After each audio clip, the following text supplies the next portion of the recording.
year, and it's with G. Roy Simon, is to try and bring him in to help with protection. And when Darian Durant changed the play on the line of scrimmage, I'm wondering if G. Roy Simon just didn't get it quick enough that he had to come in a little bit faster and block Charleston Hughes or Cordero Law should be off the edge. Hughes gets his league-leading 16th sack. And it's 2nd and 16. Quickly into the hands of Weston Dressler on the hitch. In pursuit was Hughes, and it will be the safety, Eric Fraser, who got the game ball on defense last week in Edmonton, who makes the tackle. And the field goal unit comes on for the Roughriders. Yeah, sudden change. When you have that first turnover or a turnover and you have the sudden change, you have to come out defensively. You consider it a win if you can hold the offense to a field goal. So that tackle in the open field by Eric Fraser will limit Saskatchewan on that turnover to a field goal attempt. So Chris Milo from 23 yards out. Out of the hold of Weston Dressler. And the Roughriders do get 3 off that fumble by the Stampeders. Darian Durant and Chris Getzlaff often have big games here at McMahon.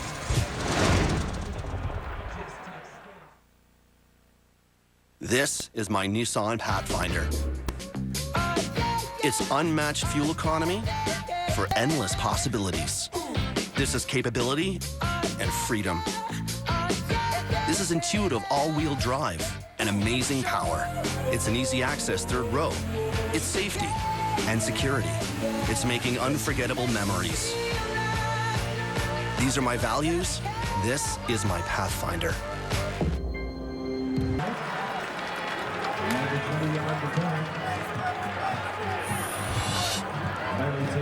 Take a look at John Cornish's totals compared to the best for the Calgary Stampeders, and that's the record he's looking to try and beat. Willie Burden in 1975 with 1,896 yards rushing, so 206 yards behind the great Willie Burden.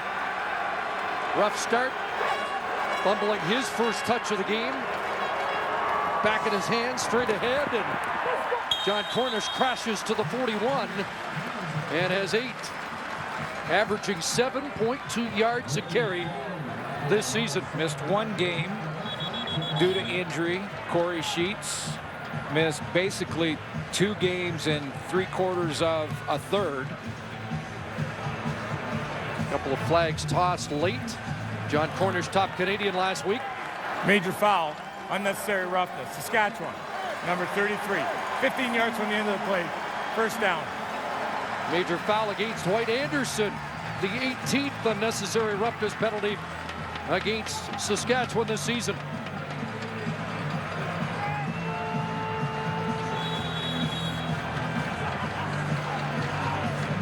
So it puts the ball just across midfield, nudging into Saskatchewan territory.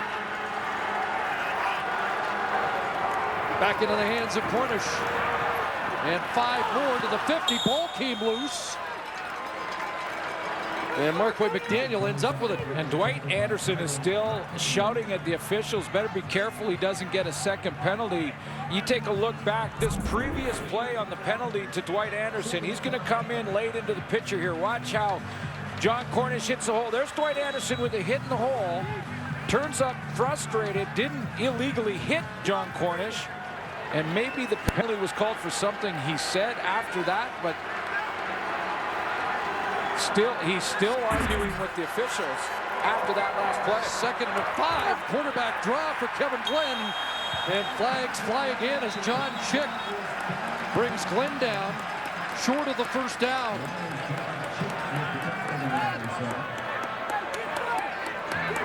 And John Chick may have grabbed the face mask of Kevin Glenn.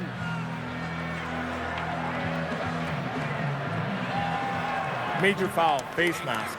Saskatchewan, number 97, 15 yards from the end of the play, first down. So 30 yards, 2 penalties.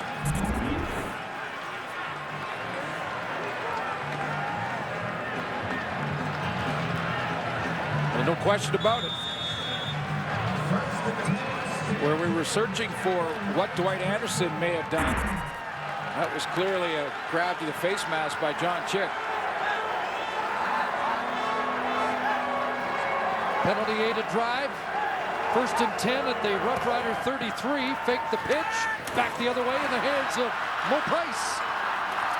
And Maurice Price wrestled down at the 18-yard line. Middle linebacker Mike McKellar there.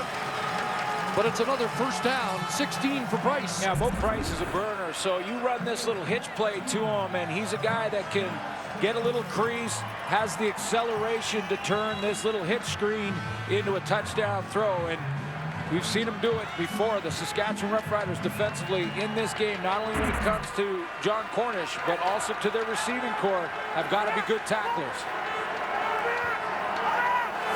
1st down, 4 receivers to the wide side, and a big hit. John Chick unloads on Kevin Glenn. 7th sack of the year for the Roughriders defensive end. Well, he lines up right here. Now the protection is all slide protection for Calgary. And watch John Chick just shoot the gap and win the battle. He gets there before that slide protection is able to set up. He's free to Kevin Glenn. That Calgary offensive line changing up again with an injury to Stanley Bryant. So Spencer Wilson at right tackle. And more pressure, and they get to Kevin Glenn. He'll pitch it off, and that ball stolen. Does the Roughriders? They do have it. That ball stolen right out of the hands of John Cornish. And it's Diamond Ferry who came up with the football. Well, first of all, Saskatchewan's going to drop everybody. They go with 3-man pressure here, one of them being Alex Hall. So basically, protection-wise for the Stampeders, they've got 5 up front. Saskatchewan rushing with just 3. They should not get the pressure that they do. There it is from Alex Hall. And now John Cornish tries to improvise, tosses it to Cornish, and Diamond Ferry takes it right out of his hands. So 2 fumbles by John Hufnagel's offense in this opening quarter. Shop at Safeway, swipe your club card and play. Safeway $1 Million Touchdown to Win. You could win $1 million or other great prizes, including a men's Boulevard Marine Star chronograph watch, a Lagostina 8-piece stainless steel cookware set, an Electrolux Nimble bagless upright vacuum, a DVD prize pack from E1 featuring Red 2, or a trip for 2 to Mexico courtesy of redtag.ca. Shop and play at Safe Possession.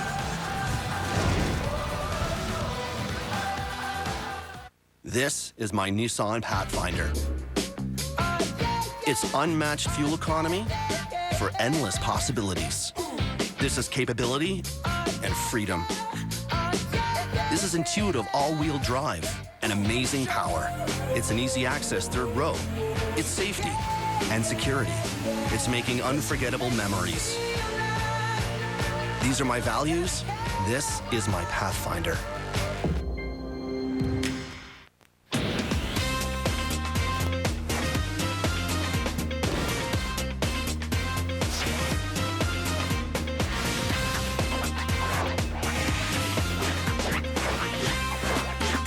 Medium 2-topper pizzas, 4 free cans of Coke. Get plenty for only $20. Hot and fresh at Pizza 73.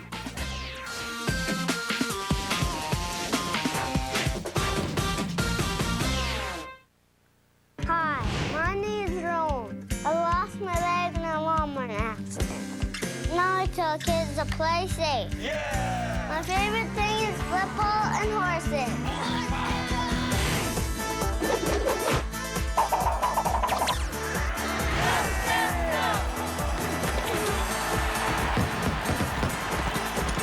Every game you play, play safe. A message from the War Amps. Final game of the CFL Pink Initiative for 2013. And with more, let's go to the sidelines. Lee Jones.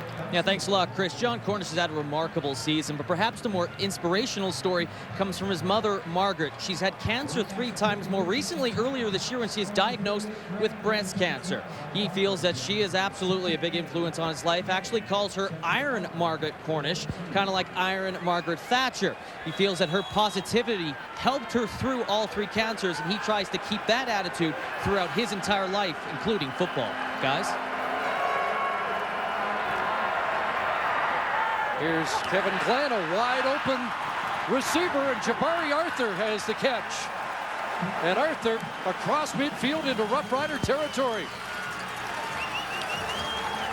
It was the last choice for Kevin Glenn, but he had the time to get it out there.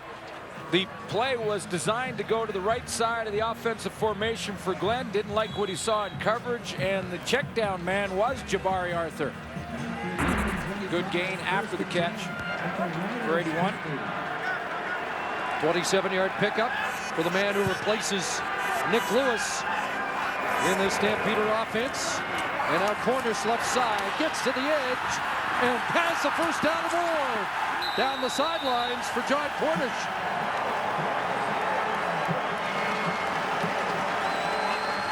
Well, you're right about the start, Chris. Bit shaky for John Cornish. A couple of turnovers already, but he takes this outside, and it looked like Craig Butler, the outside linebacker, was in charge of contain, was blocked up pretty nicely. I believe it was the fullback making the good block. Darius George finally knocks him out after a pickup of 21 yards, so Cornish suddenly with 34 in this opening quarter. It was Ralph Cote. Double tight end formation. Every week it looks like it's a different group. A change in that offensive line. Glenn running out of time again. A big hit. Flags fly. And that may wipe out the sack. I think Tate George went high. Helmet to helmet contact. Ricky Foley had got the edge on Spencer Wilson. And when Glenn stepped up into it. Holding, Calgary, number 50. Major foul, roughing the passer, Saskatchewan, number 93. There'll be a 5-yard distance and an automatic first down. Let's show you the 3 principles in this play. Darius George inside at defensive tackle. There's Foley. There's the holding on the left tackle. So you just follow those 3 players on this one. The holding's at the top of your screen on Ricky Foley. There's the hit to the head from George.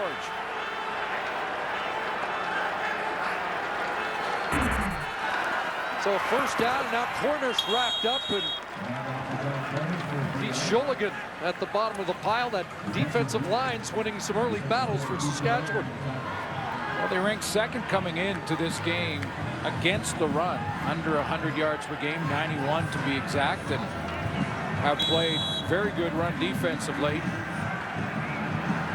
And Richie Hall now with Alex Hall as a late signing in addition to this lineup. We saw they can go with 3 pure defensive ends and 3-man front, or a lot of different looks. Big play here, 2nd and 7 to keep the drive alive. Pass is caught by Anthony Parker, but he'll be stopped short of the first down. And Dwight Anderson after the whistle.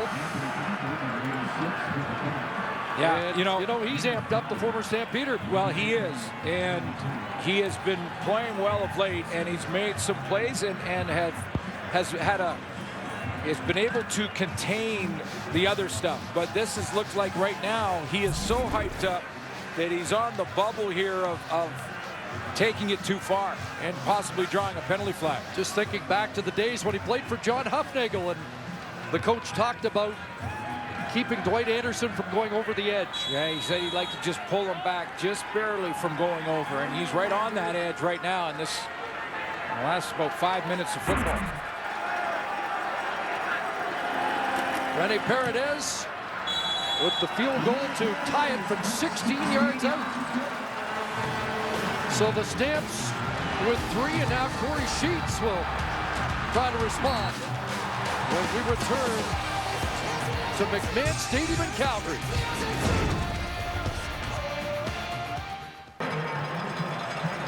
Close to a sellout here at McMahon Stadium. An absolutely glorious day. They tell us there's a storm moving in tomorrow, but these fans enjoying just perfect conditions and the atmosphere you expect from Saskatchewan and Calgary. Perfect night for football.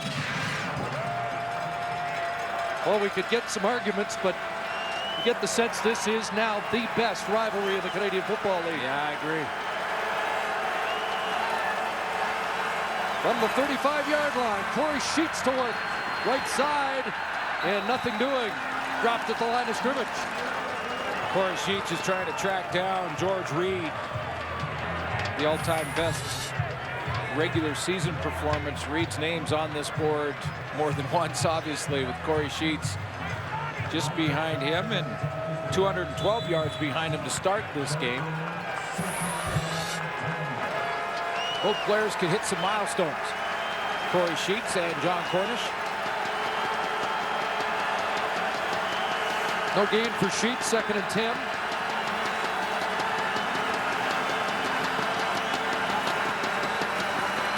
Just a 3-man rush, so lots of time for Durant. Anybody open? Underneath it goes, and Getzlaf will be stopped short of a first down. They dropped everybody there. And underneath, Getzlaf for short yardage. Very interesting technique here defensively for the front for the Calgary Stampeders. Take a look. First of all, they've got Charleston Hughes right over the nose, right over center Dominic Picard, but they're not even really rushing. Hughes is just jumping at the line of scrimmage, almost like he's spying Durant, not allowing him to run quarterback draw. Rick Campbell's defense, 2nd in points allowed, right behind the Saskatchewan Roughriders. Good boot by Schmidt along the sidelines, and Larry Taylor dropped at the 26. 48-yard punt. So early advantage, Cornish except negated by a couple of fumbles. Yeah, a couple fumbles early on, and it's a higher yardage total already so far, and just one carry for Corey Sheets. It's not many opportunities for Sheets so far in this game. Two different games for John Cornish when these two teams met earlier in the season. Contained in the first one and broke free in a big way in the second. 42 in July, 175 here at McMahon in August. And a handoff to Cornish, and he'll pound for 5. And a 4-touchdown game in that second meeting between these two clubs. Well, they just kept feeding them rock in the second meeting. It was 16 carries. Really not stoppable in that one. Over 170 yards, as you saw in the graphic, and the 4 TDs. Back then, Ray Williams was the starting middle linebacker in Saskatchewan, and due to his injury, it's Mike McCullen out. Second and 5. Devin Glenn moves around a little bit and almost picked off. Almost got there. Greg Butler in the area, got his hands on the football. 2 interceptions last 3 games for Craig Butler. He's got a nose for the ball. It's the first thing I noticed when he arrived on the scene as a rookie 3 years ago, is that Butler has this great knack to knowing where to be and hustling to the football. Almost pulled that off the turf. Fumble recovery and 2 picks in the last 3 games for 28. Couple of 2-and-outs for Calgary. Team with the fewest 2-and-outs this season. Good boot. Jock Sanders is brought down after a short gain. Randy Chevrier down in a hurry. And the veteran fired up on that special team play. You know, just recently, Kevin Glenn moved into 10th spot all-time in passing yards, and you take a look at where Darian Durant sits right now. He's at 25, but he can move up that ladder and pass Tom Wilkinson and Joe Kapp real quick. And the other guy that is reachable is Dave Dickinson, that is on the Calgary sideline, offensive coordinator. And then there's the 30 touchdown passes this season. Looking for a little traction here late in the first quarter. And that pass knocked down. DeMonte Bolden, defensive tackle out of Tennessee, with the knockdown. That's his third on the year. And that is the final play of the opening 15 minutes. Even game through 15.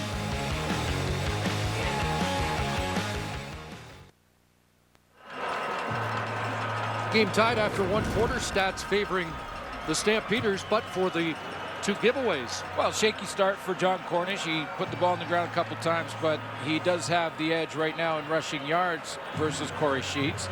And I should mention, in one of the two games that these two teams played earlier in the season, Corey Sheets had just 8 yards rushing in the first half, ended up with over 130 in the game. He's a big second half running back. You mentioned it right off the top. Saskatchewan had a chance very quickly to take an upper hand in this game, but the Calgary defense bailed out the offensive mistakes their team made. Well, that early turnover in their own end, the defense bails them out with a win on sudden change, which means you hold the offense to a field goal. You basically won. That turnover didn't turn into a major.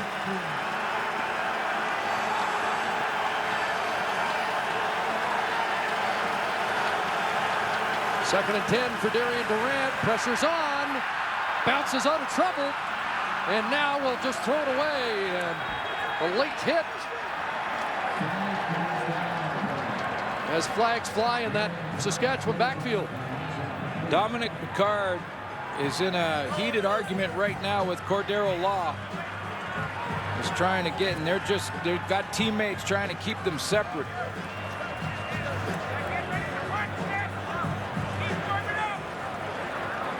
Major foul, clipping. Saskatchewan, number 68. It becomes third down, 15 yards back. There's another 15-yarder against the Roughriders. And the veteran center takes an ill-advised penalty.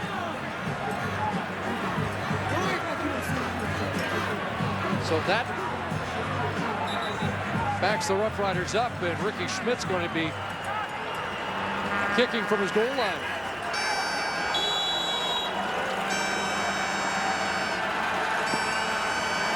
Larry Taylor is back just inside the Calgary 50. And out of bounds, he takes it at the 48. And he is brought down at the 45. Greg Newman with a key special team cover tackle. Kevin Glenn playing as well as he's played in his entire CFL career. That's a 13-year career, and just recently moved past Tom Clements into 10th spot all time. Next on the list, Tracy Ham. Best completion percentage as a pro this year for Kevin Glenn, and no coincidence who his coach is, Dave Dickinson.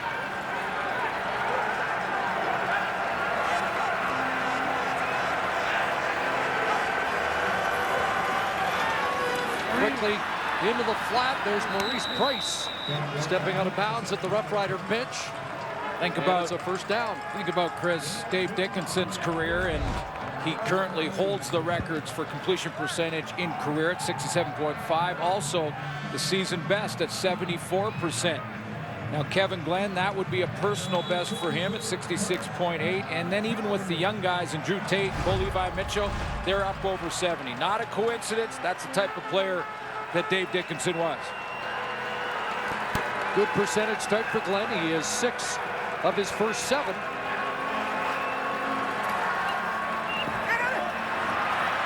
Pressured by Terrius George, and he'll throw that away to avoid the loss. More heat from that Saskatchewan front. Jermaine McIlvain is a scratch. Terrius George plays in the middle, and they had this opportunity, the Saskatchewan Roughriders, to push each other when Alex Hall arrived on the scene, because he can be part of the rotation. We've seen the pure rush ends play inside as well already in this game tonight. And competition behind you on the depth charts pushes a player like nothing else. They have the 3 defensive ends in together once again on 2nd and 10. Looks like Foley drops, and the pass is complete Jeff Fuller the catch. On the slant down to the 30-yard line. It's a 23-yard pickup for the newcomer, Jeff Fuller. Going to drop Foley out of there. And Kevin Glenn just finds a seam. You're right. The three men that are going to come are Terrius George, Alex Hall, and John Chick. They drop Foley. Doesn't get deep enough to create a problem in that throw to Fuller, who's just in behind Foley and in front of the secondary. Fuller 6'4", 223. Kevin Glenn comparing him to former CFLer Derek Armstrong. Now Cornish hits the hole and then gets popped. Tyrone Brackenridge unloads on Cornish. But not before first down yardage is acquired. Well, two guys that are going to work their way down the field and collide right there. The safety, Tyrone Brackenridge, and John Cornish. Cut back here, and he goes against the flow, and good for Tyrone Brackenridge to not lead with his helmet, but led with his shoulder, so it's a clean hit. Good job. Cornish respecting the physical play from Brackenridge. The guy who got the worst of that collision appears to be Dwight Anderson, who is getting attention.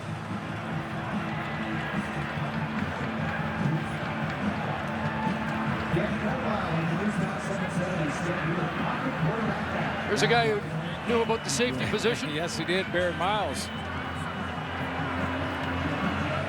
And while Anderson gets attention, we will step aside, be right back to McMahon. Calgary will have to go in and win at BC to nail down first. Rick Newman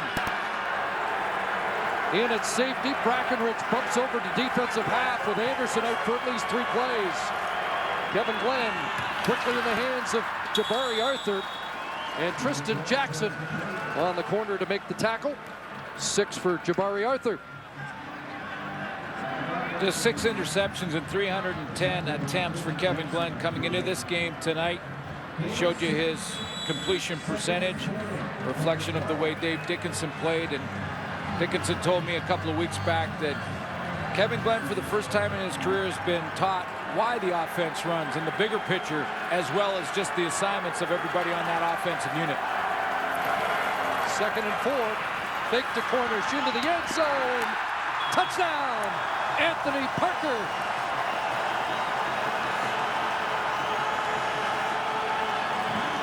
The Calgary Dino product has his 2nd touchdown of the year.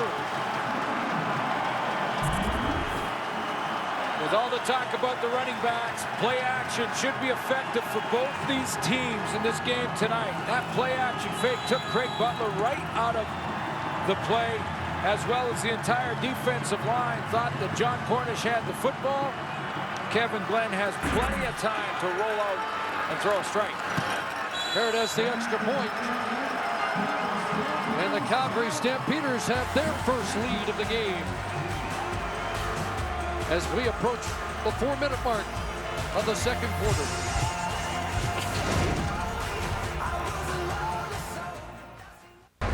Smart play calling by the Calgary Stampeders. There's Jabari Arthur, and on the inside is Anthony Parker, who caught the touchdown. Now watch as they break their routes here, who they're working on, because Tyrone Brackenridge is usually the safety. Well, Brackenridge is playing for Dwight Anderson. That's Craig Newman up there. Usually Brackenridge would be back there. They go after the change after Dwight Anderson is injured, and both players out of position and in a trail position on Anthony Parker and Jabari Arthur. Parker replacing the injured Brad Sinopoli. Wanted to make an impact today. He has. Here's Jock Sanders on the return. 5 plays, 64 yards, the touchdown drive, and Anthony Parker has his 2nd CFL touchdown. Love you guys. Nice to watch. Number 3 pick back in 2011. So a great play call to go after the change in personnel, and you could see right there Kevin Glenn was peeking to that side of the field.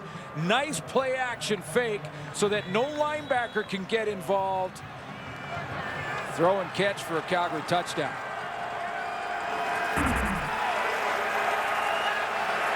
See how the Roughriders respond. Play action fake to Sheets.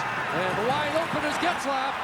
And Getzlaf across midfield and cut back and dropped at the 51. Darius Brooks has been playing very well in the Calgary secondary. In fact, this secondary may be the most underrated defensive backfield in the league, but he gets a little bit lost here. He drifts inside after Getzlaf gives him that little move, just breaks out to the out route and busts the spat of Darius Brooks. 22 for Getzlaf, a first down, and now Sheets straight ahead and tumbles down to the 48. 3-4. A lot of the spat now is in pink as we all try and help out, creates more awareness for women's cancers. But that's the tape around the foot. That's called the spat. And if you run a great route, a defensive back, you could blow that spat right out. And that's what happens when Getzlaf just ran that quick out on Darius Brooks. Now, he's playing well, so look for him to bounce back in this matchup.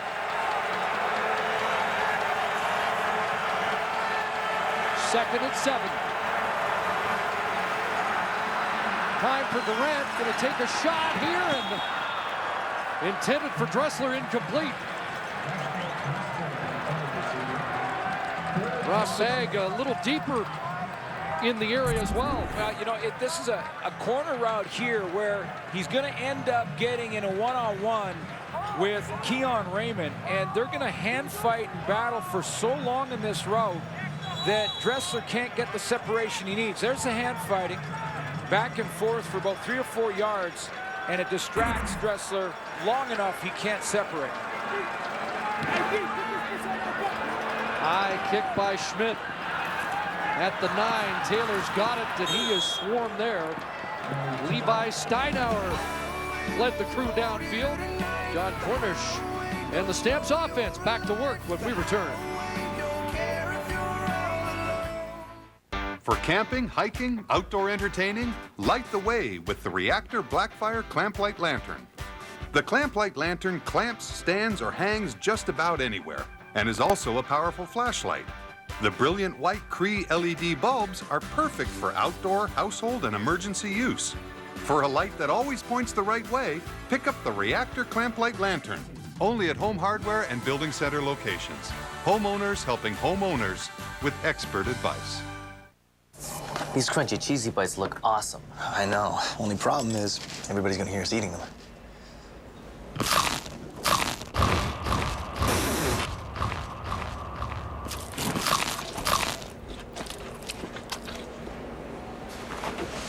It's the crunch that everyone craves. The all-new Crunchy Cheesy Bites Pizza with 28 deliciously crunchy bites to pull, pop, and enjoy. Only from Pizza Hut. Make it great. This is Campylobacter jejuni, a tummy-churning, far-from-home, trip-spoiling bug. But what if you don't know the local word for bug? That's why we're here, to help our card members find a doctor who speaks their language, in the middle of the night, almost anywhere. With 12,732 medical cases sorted last year, it's just part of the Kiss and Make Better service we deliver daily. American Express. Realize the potential. Well, it is a battle for first place, and yet much of the hype of the week was who's the better running back, and with more on that, here again is Lee. Yeah, thanks a lot, Chris. We actually talked to George Reed, the man who Corey Sheets is trying to chase in a Rider record book, who he thought the better running back was. And after a couple seconds of thinking about it, he says, I kind of hate to say this, but Cornish is more my style of back, runs north to south and uses his power. As for Corey Sheets, he has the tendency and the ability to juke and bounce it to the outside. In the end, he said both are great running backs, and he does wish that Corey Sheets is able to break his single-season record for rushing. Guys? Off to a slow start here in this game. Look out.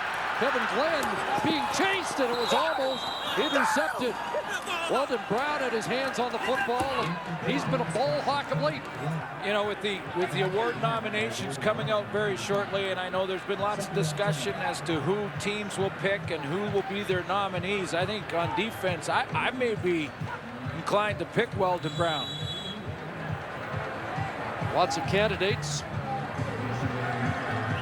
Brown might be an automatic had he not missed 4. That's about the only knock on his resume this year. 2nd and 10. Four-man rush, and they get to the quarterback. Ball loose. Who's got it? Terrius George has the football. And it is Fooled Saskatchewan ball, the third takeaway by the Riders defense in this first half. In the last 3 games, John Chick has registered a couple of sacks.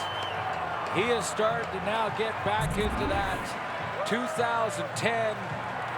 He's working beside Foley in that 2010 type of level, and there's a nice, he just uses his arms and hands to swat away the blocking of Jamichael Dean.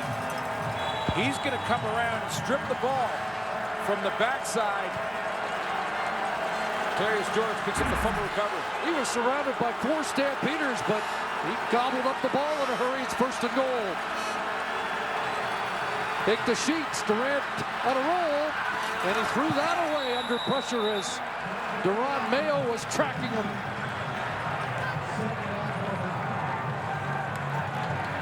Duron Mayo not fooled.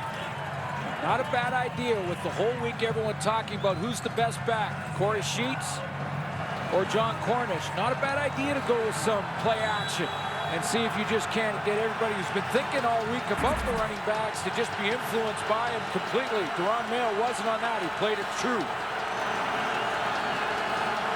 So it's 2nd and goal from the 5. Here comes the heat. Cordero Law brings him down. DeMonte Bolden there as well. And once again, this Calgary defense turns back the Roughriders. Juwan Simpson and Cordero Law going to work together here. And it's going to put a bind on Devin Tyler, the right tackle. Who does he block here? He's looking at Juwan Simpson wide, and then he realizes, hang on, do I have to go inside and take Micah Johnson? And he misses both.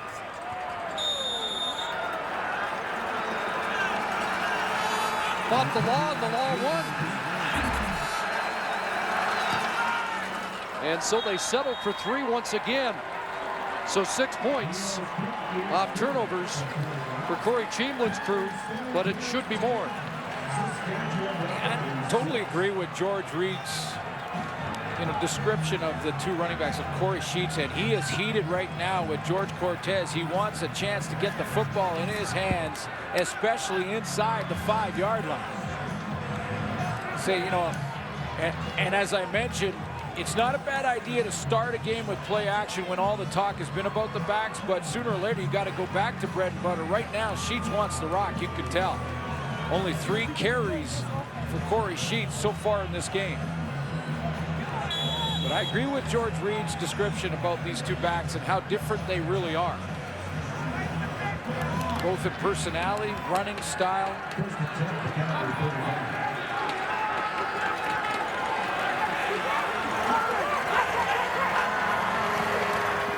So at the 35, it's a swing pass to McDaniel, not going anywhere. Tristan Jackson steps up, drops him for a loss.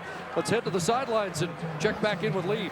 Yeah, guys, Corey Sheets is extremely heated. You saw him coming off the field. After the first down play on the missed pass, he was screaming at Darian Durant to give him the rock. Did the same thing coming onto the sidelines, screaming to offensive coordinator George Cortez continuously to give him the rock. Right now, Kahari Jones is trying to calm him down. Chris Getzlaff tried to calm him down earlier as Sheets showing his frustration, guys. And there's another reason to have an ex-player as an assistant coach, as a buffer.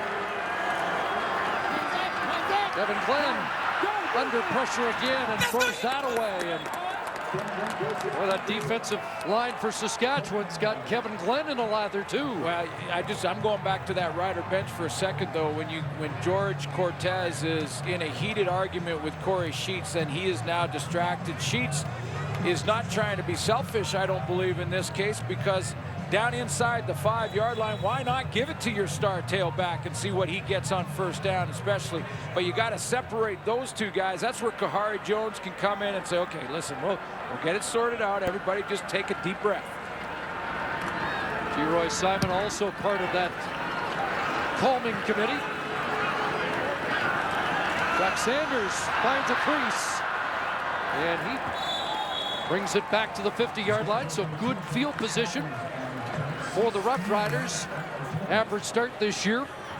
And this is where we see if the discussion, and I'll call it a discussion, maybe it was getting closer to the argument level, but that discussion on the sideline, we'll see if George Cortez was listening or he's going back to his regular game plan, which so far tonight has been to throw it more than he's running it. Based on being in huddles, is that the right frame of mind to give it to a running back, or is that taking a chance right now?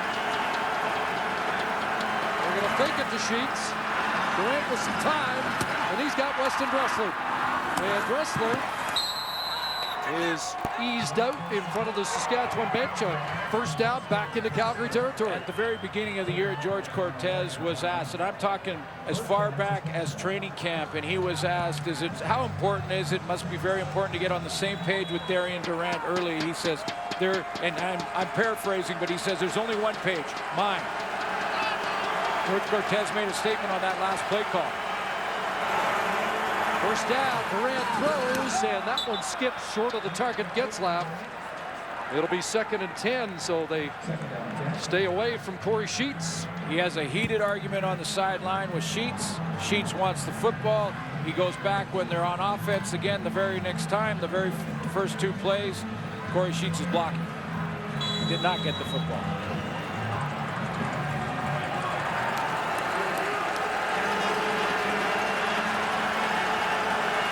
Second and 10 from the Calgary 46.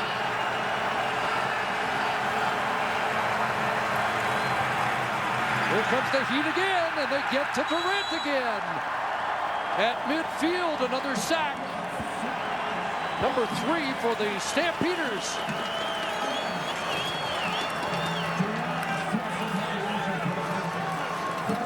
Well, they're going to have to straighten this out and make sure Corey Sheets is in the right frame of mind, because even if they're not calling the football to him and giving it to him, he's still got to be an important part of the pass protection. And this time he's working on Cordero. Law tries to cut him, doesn't get there, and it's Law who ends up getting the sack. Second sack of the game for Law. He's up to 14 and right in the thick of that sack race. 40-yard boot into the corner. And that is one area that I think everybody concedes. John Cornish, superior to Corey Sheets in the protection department. Yeah, I think when you're talking about, the overall comparison, I just wonder about the state of mind right now for Corey Sheets. You know, he's in that argument. He's had to be calmed down by G. Roy Simon, Kahari Jones, George Cortez. Goes out there and basically misses. Now it looks like there are a couple of Calgary defenders in the backfield. It may not have mattered, but he's just got to get back to focused on the game. From the 16. And off to Cornish, up to the 21. 5-4 for John Cornish. And I get back to that comparison, and John Cornish, such a downhill runner, a guy who's got when he gets that pad level low, you have to brace yourself defensively. So then he uses his quick feet. If you try and bow your neck and get in a hole to stop him, he can make a move on you and get around you. He's a downhill guy first, though. 2nd and 5, and that pass in the flat is it caught. Markway McDaniel says he's got it. Roughriders say no catch. And McDaniel daring the Roughriders to challenge because he believes he made the catch. Well, and there it looked like they're marking it as a catch. And that was secured with Terrell Mays coming over the top.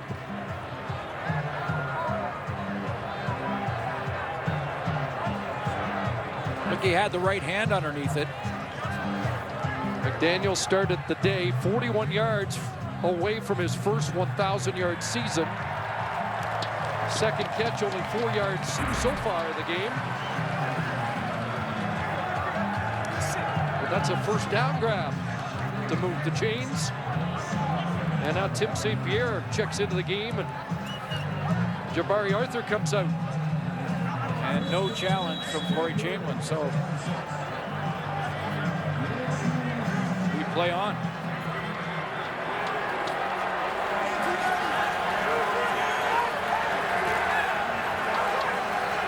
Direct snap to Cornish.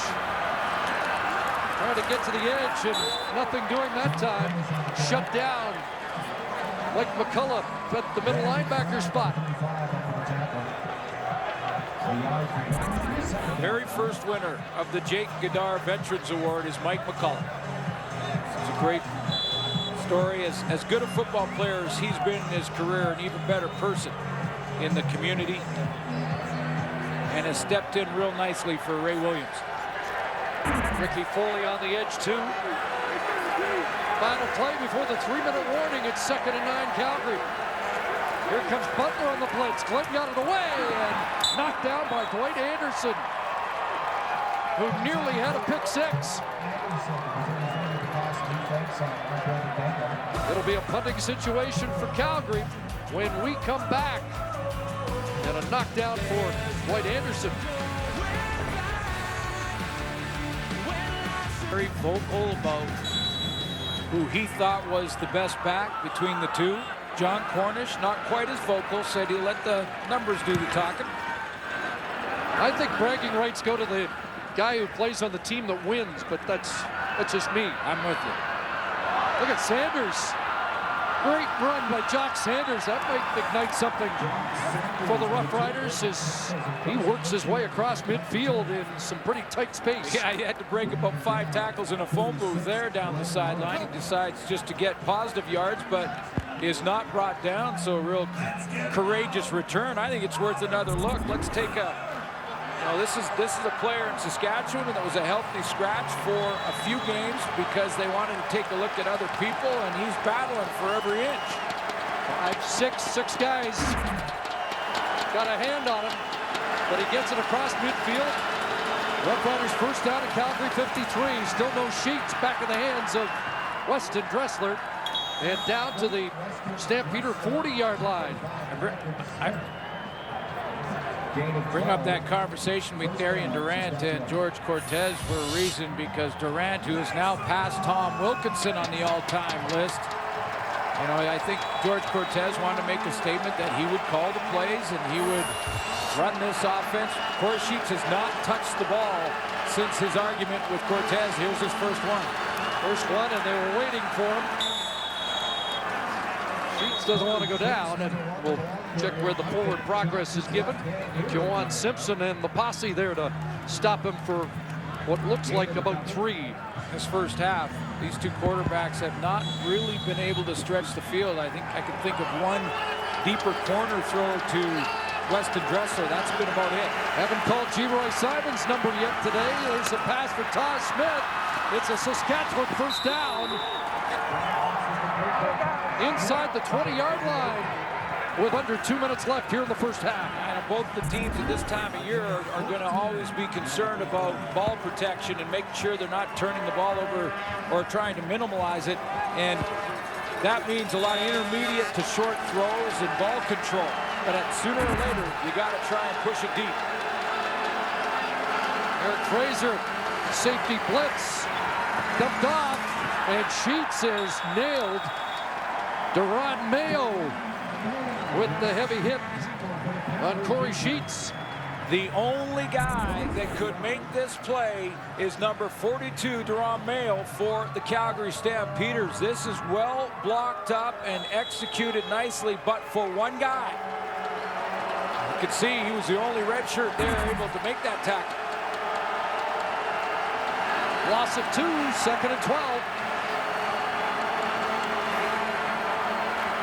Grant under pressure again, and now out of the reach of Sheets. There is a flag in that Saskatchewan backfield, and Charleston Hughes claiming innocence.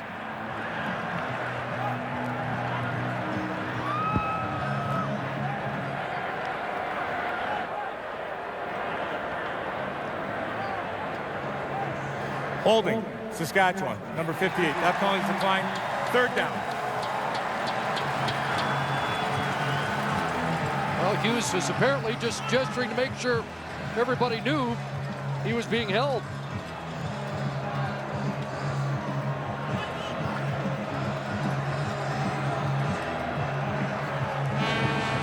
Cut the tension with a knife over there on that Saskatchewan sidelines at this point. We're watching Corey Sheets very closely for a different reason tonight. Yeah, Dwight Anderson defensively. So from 32 yards out, Chris Milo trying to get the Roughriders within a point. And Milo nails that. Really two different personalities with these teams on display here tonight. Corey Chamberlain is trying to rein in some people, trying to get them back and focused. We've seen some very heated discussions between offensive coordinator G-Roy Simon's been trying to calm either Corey Sheets down and trying to just kind of rein in the emotion, whereas Calgary has just been pretty quiet and calm on their bench. John Huffnagel has got things basically in control over here, and he's just not getting a lot of traction offensively. I'm sure that's what he's looking at on his charts to try and fix and find a remedy to, but different personalities, these two teams on the benches right now. Interesting thing is we have seen John Cornish in some flare-ups. Yeah, no question. Just not right at this point in this first half. Yep, Glenn calls timeout. Yeah, he didn't have the right formation. Timeout, Calgary. The way these two defenses are playing, tempers on the offensive side of the ball are going to be short. Well, that's one of the reasons too, Chris, that I mentioned that both these teams offensively have got to take some shots deep. Even if you don't complete them, you've got to plant a seed of doubt in the defender's mind that you're going to go deep, you're going to push the ball for the big play. It should open more room underneath if you do it. If you don't, you get smothered by the defense. Foley and Hall at the ends for the Roughriders. 1st and 10, here they come. Right out of the pocket and nailed, ball loose. Terrius George has got it. And the former Stampeder has his second fumble recovery of this first half. That front four has been too much. And Terrius George plays this as a bit of a spy technique. He doesn't really come off the field and just wants to contain Kevin Glenn, but there's no question that's a fumble. Glenn was not down.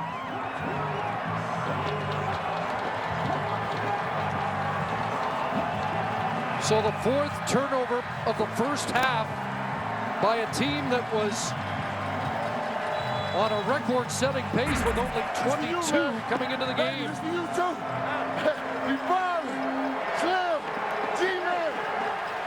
66 seconds on the clock. Is this Corey Sheets' time?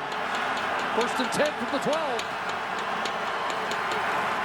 He'll be released from the backfield underneath. Taj Smith drops the football. And he was wide open right on the Saskatchewan side of the field along the sideline. Corey Sheets was basically stepping up like he was going to block, and then he releases out here, and he is wide open, probably walks in. Now Durant wanted to throw it in over the middle to Taj Smith, but look at Sheets up at the top of your screen.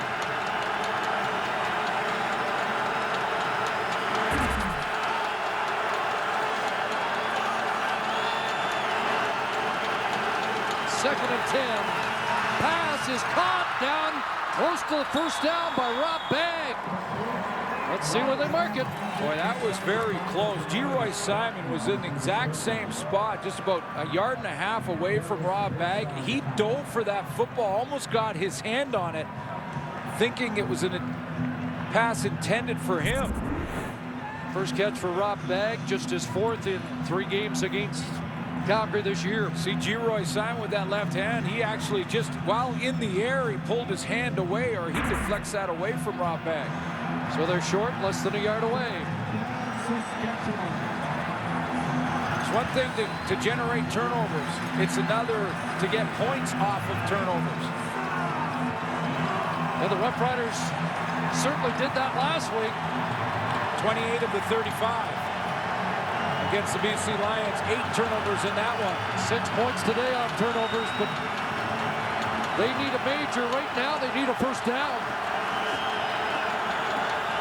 Durant stays in with the short yardage group. 3rd, less than a yard. Right side, he'll have it. At the first, he was looking for touchdown. and it was closed down by Juwan Simpson.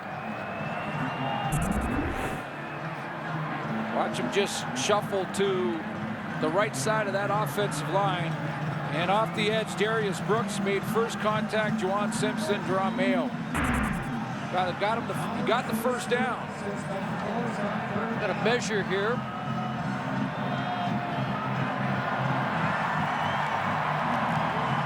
And not much doubt about it. And with that surge, you just called the same play again. I like it, Coach. See if he goes behind Big Ben Heenan one more time. Nope. Bootleg and, oh, that's cheeky. Is it ever? But well executed. Justin Phillips. He's Justin Phillips right now is still not sure who has the football. It's cheeky because it takes the ball from the goal line to 5 yards off the goal line. And if you get penetration from a defensive lineman, you can get in trouble. But boy, did it ever work well. Not the first touchdown of the year for Darian Durant. And, well, this is the second time this season with an interesting two-point call by the coach. Going for two. Fake the hitch into the end zone, incomplete. I said this when they did it early on a couple weeks back, and it was in BC, and Corey Chamberlain said he wants to be aggressive and send that message to his team, and I get that. But this is way, way early in the game to be going for two, and just mark this down. I mean, a close game down the stretch. Does 1 point make a difference? We'll see how it turns out. Let's go back to the touchdown and watch Justin Phillips off the edge, number 44, get sucked into this play action. And look, he's still, number 44 is still going. Okay, who's got it? Do you have, Corey Sheets has it? He's going to tackle him. All right. No. Durant has it. Walks in.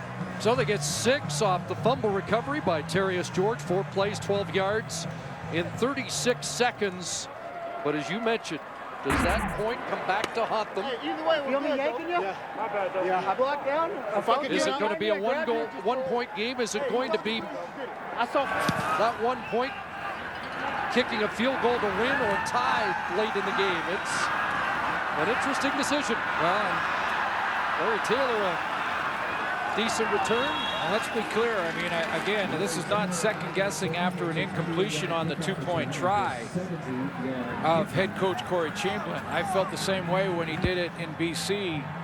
It worked there, and I still didn't like it that early in the game. I just think there's a reason that throughout history, coaches don't start to look at that 2-point conversion chart until they get down into the fourth quarter, depending on the game situation. But first half, to start to consider that is very aggressive, yes, but it can come back and grab you in the backside. We'll see. See how the Stamps handle this late stage of the opening half. A handoff to Cornish. Often they get a big play from Cornish. They turn aggressive, but turnovers have been their undoing in this first half. And uncharacteristic for this football team who lead the league in this giveaway takeaway. They came into the CFL with the fewest giveaways, 6 behind the next team on the list, which was the Toronto Argonauts. Just 22 on the season coming in. And hadn't lost a fumble in 5 games. 4 1/2. Second down, Cornish. And that'll be close to a first down with 1 second left on the clock.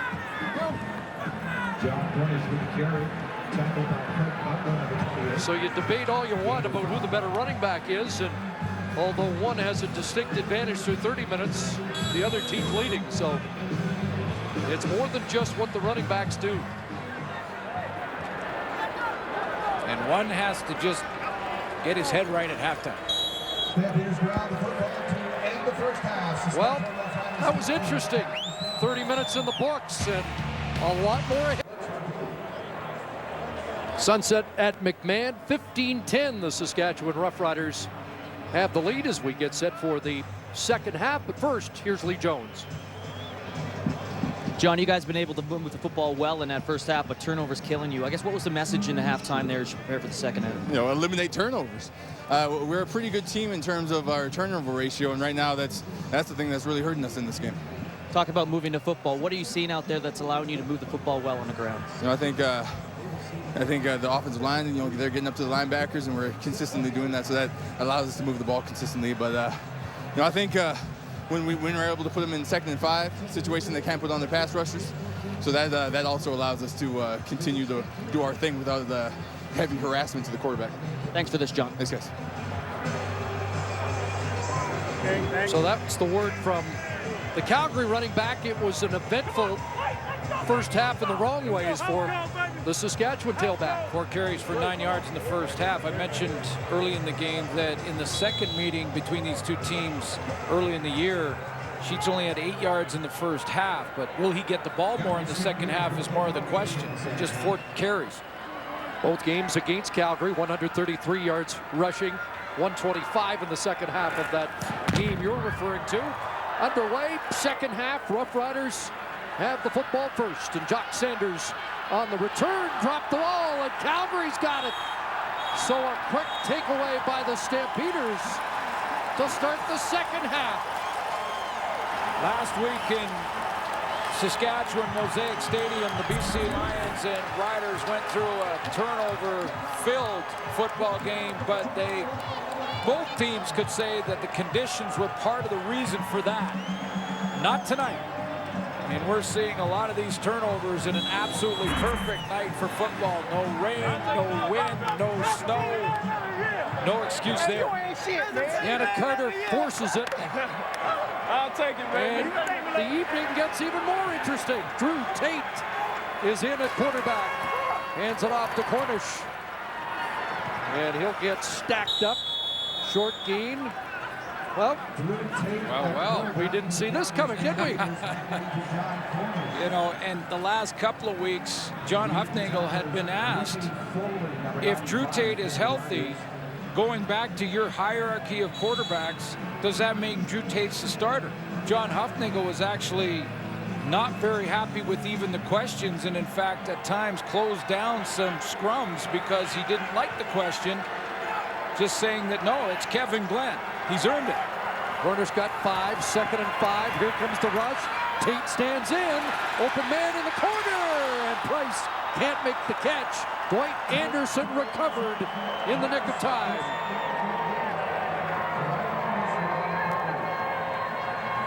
Dwight Anderson recovers here. He's made a couple of plays in this game tonight, and he recovers here.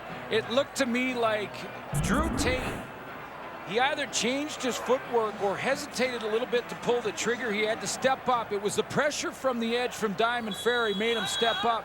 The ball's a little late coming out. That allowed Dwight Anderson to make up that 3-4 yards and tip it away. So like the early fumble recovery by Saskatchewan in the first half, it results in a field goal try, and Paredes nails that.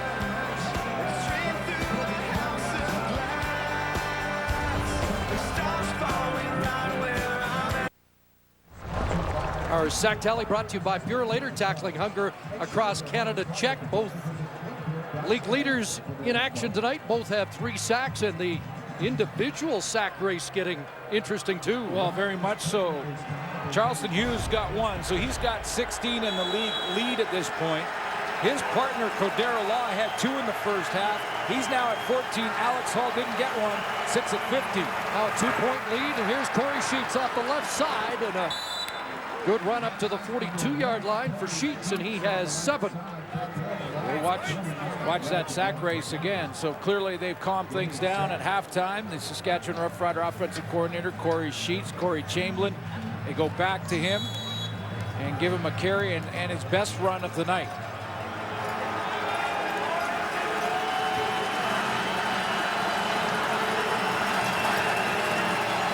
Second and 3. Fraser moves up, and Somebody else drops back, and that pass draws a flag. Getzlaf, the intended target. Keon Raymond got tangled up with Getzlaf, and it's pass interference against Calgary. Looked like Keon Raymond was fine on the break, and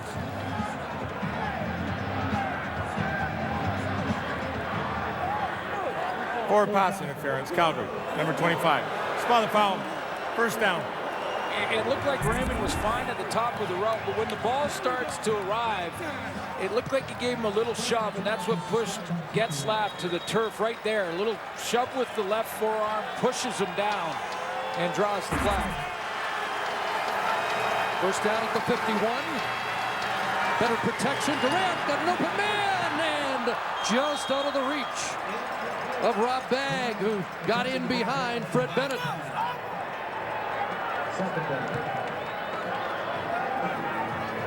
You got in behind him, and the ball being a little bit closer to the numbers, pulling Rob Bagg back in towards the middle of the field allowed Darius Brooks to get involved here too. He's going to fall off and play that deeper player, number 32. You see the ball draws him back into it. Second and 10. Three-man rush. Durant over the middle, Getzlaf high, pulls it down. Does he make the catch? Did he survive contact? And he's been shaken up. And they are going to rule incomplete. Calgary defensively has been rotating Eric Fraser from safety up into the box and having him blitz. And they at times will even roll Deron Mayo back to the safety spot. This time it was Eric Fraser. Timing on the hit was there. Cuts the legs out. And did he survive contact with the turf? The Calgary Stampeders saying no.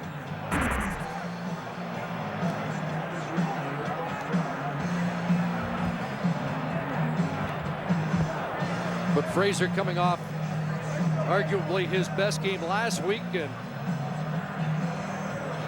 another big play here as Getzlaf looked like he was about to make the circus catch. It's in his fourth year, and that's not surprising that Fraser's now starting to see the game slow down in front of him a little bit, but they're using him differently as well. He's been blitzing, drops out of there, plays in the hole about 15 yards off the line of scrimmage, and then at times will be that deep defender. And of most concern right now for Rider fans is the health of their star Canadian receiver.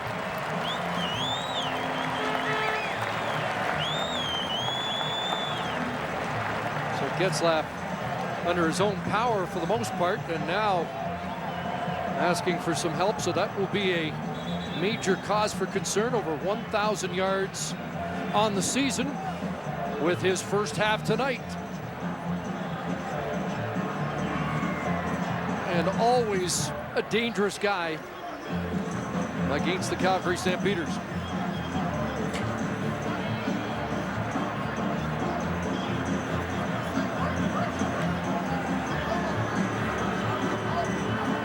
Officials still conferring, and is Corey Chamberlain about to challenge whether or not that was a catch. He just and threw I believe the flag was tossed and picked up, and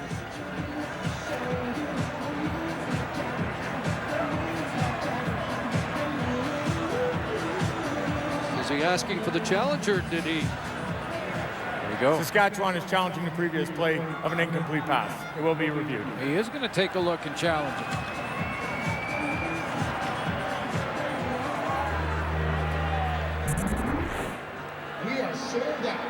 Well, he has spotters upstairs who have seen this replay a few times, and they think that's enough. But is that surviving contact? Well, it's cut and dry with regards to he has to maintain possession and declare possession after this contact with the turf, because we've seen it where players take a step and a half, and then there's question as to whether or not enough time transpired in between the hit and when he's down by contact. I think this is cut and dry on the fact that Chris Getzlaff has got to make sure he shows the ref he's got possession, and he really doesn't do that. On the field stance. Yeah, it is third down. I don't think there's any question that it was. Yeah, surprised that was even challenged, and unless he thought he'd spend one to show his receiver a little support, but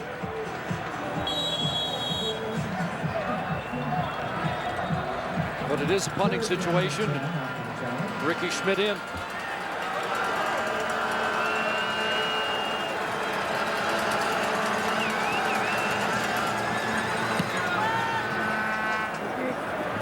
Good boot. Larry Taylor angles to the far side of the field. Trying to turn the corner, does, but there is a flag as he gets pushed out around the 39-yard line. Well, it's Drew Tate coming back for another series with the Stampeders trailing by 2.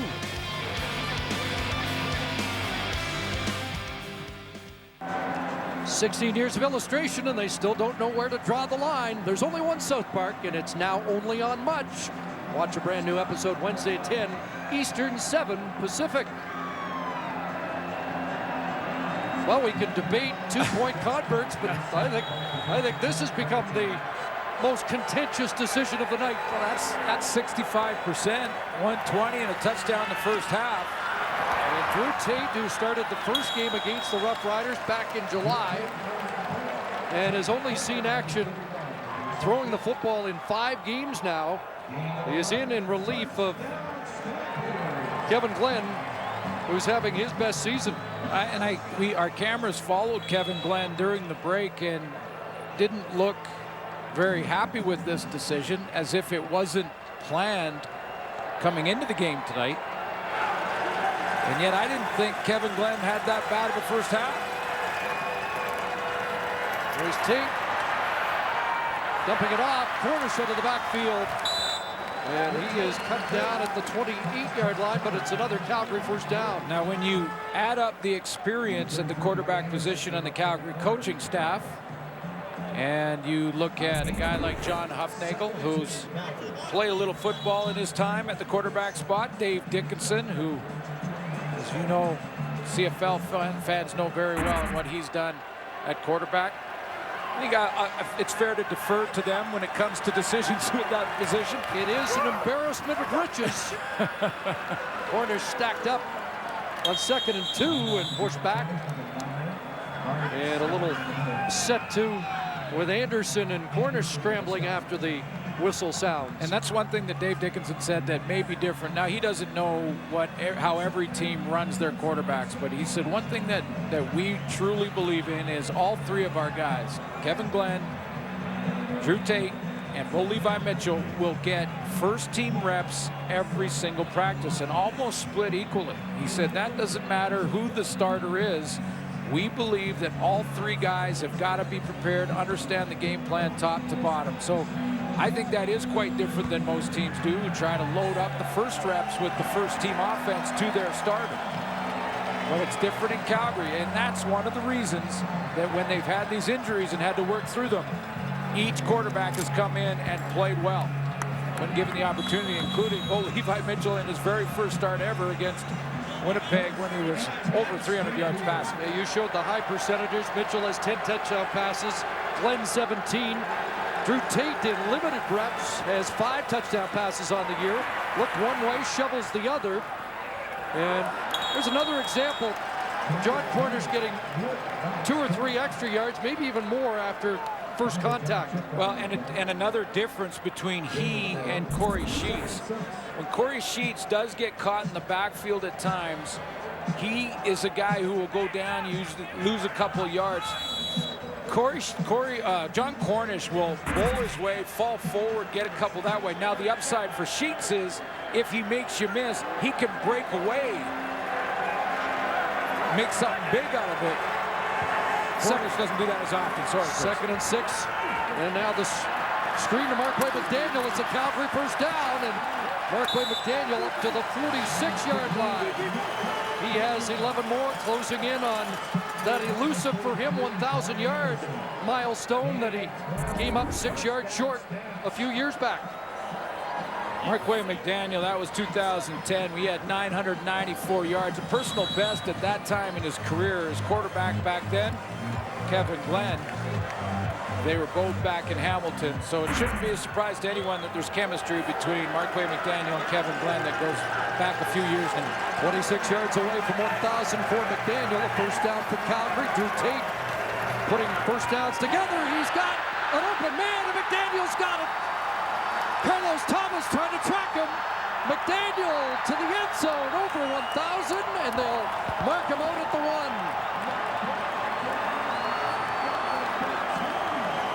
A bust in the Riders secondary. Drew Tate has time to find it. Trying to help the official with the spot. He thought he was in. 3 receivers to the short side of the field for Calgary. Jabari Arthur's one of them. Marquay McDaniel in that 2 spot. And he catches Carlos Thomas looking at the wrong guy and blows right by him. Drew Tate has time in the pocket to get him in behind coverage. And did he get into the end zone? Carlos Thomas keeps with it. He steps on the white line right there.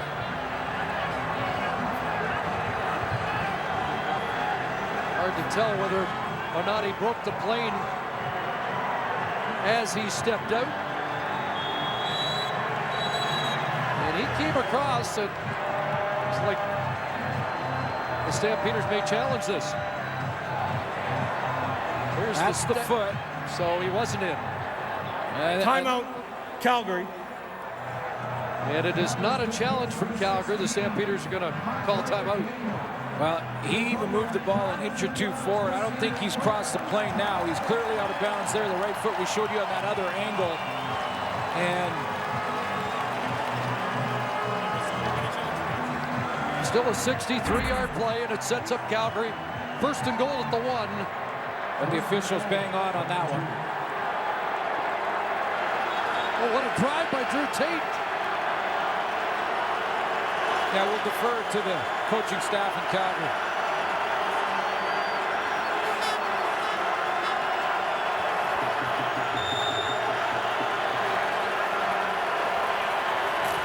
Slides left, touchdown.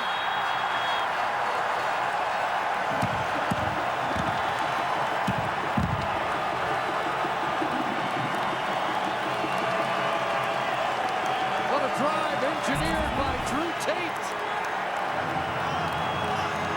Does a couple of things. May just have established Drew Tate again.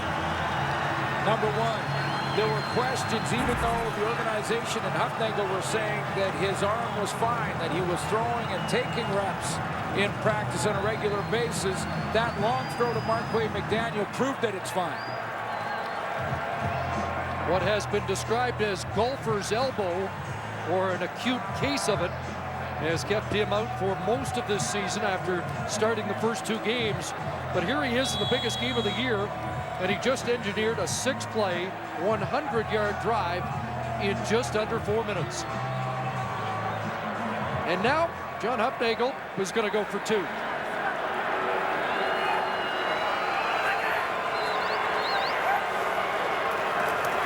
And pressure on, ball is Good loose. score. And the Roughriders Go the other way. on it. And if they could take it downfield, it would be 2 points the other way. They'll get stopped up. Flags are flying, and tempers are extremely short right now. That is so puzzling that you go for 2 this early in the game.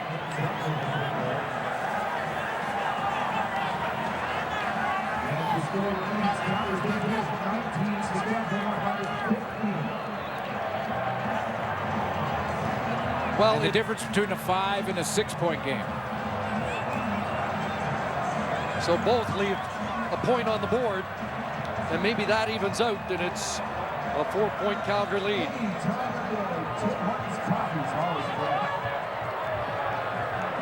And Al Bradbury and company will try and sort out all the rest of that. But this gets even more interesting long term now. What do you do next week? And if he is in next week and plays great, well, doesn't that mean he's likely to start? Well, let's start with next series. Okay. And move from there. At the end of the play, major foul, face mask. Calgary, number 16. That penalty will be applied on the kickoff. McDaniel, the face mask, is what was called after that fracas. And after Drew Tate, with his 3rd touchdown of the year, puts Calgary in the lead. Drew Tate engineers a 100-yard touchdown drive. Looks sharp in the process. Presence in the pocket when things broke down to the play side, dropped it to John Cornish to get things started. There's the deep ball. A bit of a wobble on it, but he got it out there. And that should answer the question as to how his arm is physically, and then he finishes off with the quarterback sneak, takes it wide. So the face mask penalty against Marquay McDaniel means Paredes kicks off from the 20. Sanders at the other 20. Works his way over the 45-yard line and up to the 48 as we check in with Lee Jones. Yeah, thanks a lot, guys. As the Riders offense heads onto the field, they're not with Chris Getzlaff. He is on the bench. He has an ice pack just in front of his right knee. When he came off, they checked it for 5 minutes, and when Weston Dressler came over to ask if he was good, he said, "I can't go." Therefore, he is done for the game. A tough loss for a guy that reached 1,000 receiving yards tonight. Guys? It is indeed a huge loss. A guy who always seems to put his signature on these games. Will this mean more for G. Simon, who's been silent tonight? And there is Simon on cue with his first catch. And into Calgary territory at the Stampeder 52-yard line. It's close to a first down. Well, it'll have to mean more action for G. Simon, and he'll get busy here in a hurry because he moves up the ladder. That's a nice out route, and not only that did he break out nicely in that zone, but he came back to the football. Mark him back at the 54, so it's 2nd and about 1.5 yards. And it's Sheets. He's got it, and he gets corralled there. Almost looked like he got a high hit. Comes up with a word for the official. Yeah, it looked like DeMonte Bolden grabbed a hold of him. Watch as he hits the line here. And did he grab him from behind? Because you can have a horse collar in there like that. That's absolutely a horse collar that was missed. To just tell by how awkwardly or unconventionally went down that something was amiss. Goes undetected. But it is a first down.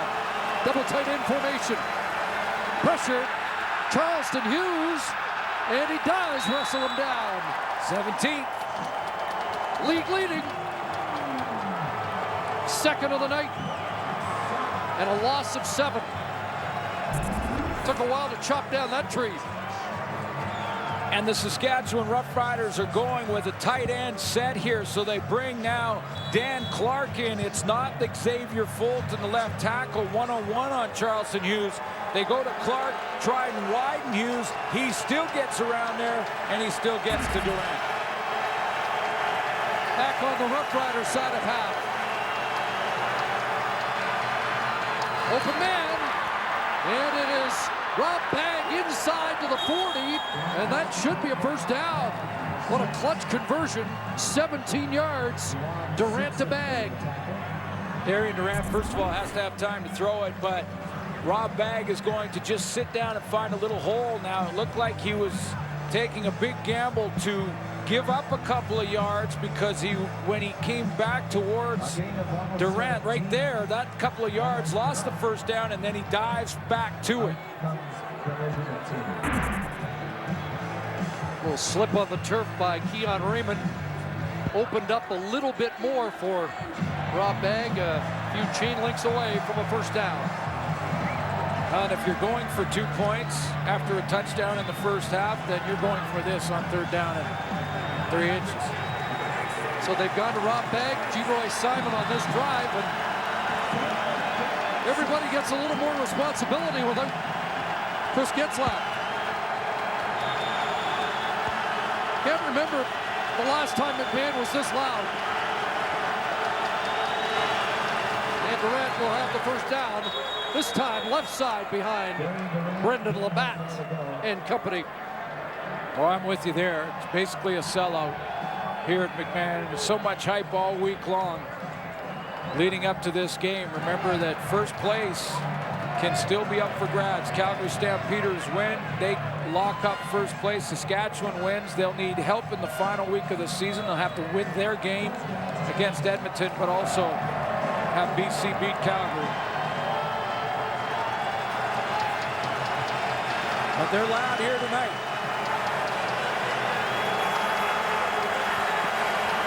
Fraser up to the line again. Was fake and a hitch to Bag. And Rob Bag is wrestled down at the 31-yard line. 1 yard or 2 short.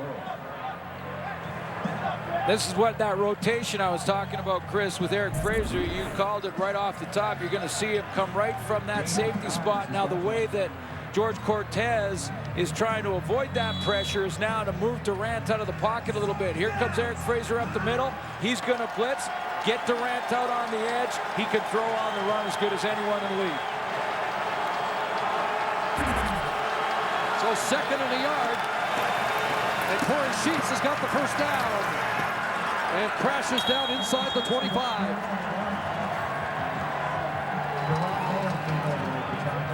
Corey Sheets starting to chip away in the second half a little bit. Real frustrating first half where he struggled. Just 4 carries, 9 yards there. He's got 3 and 27 now. And looks far more focused in the second half. 3 more than he had in the first, I should say. 1st and 10. They're throwing again on first down. Taking a shot. Todd Smith can't run onto that one with Chris Randall in his hip pocket. Yeah, and I like this call from George Cortez. I know it's not completed, but as I mentioned the first half, if you don't take shots like this, the Calgary Stampeders will get up in your face and play press coverage the entire time. You've got to take shots so that maybe you plant doubt. And this works both ways. Calgary offensively, too. They just hit Marquay McDaniel on a deep ball. That's where that doubt starts to creep in defensively. Stamps go to a 3-man front, 2nd and 10.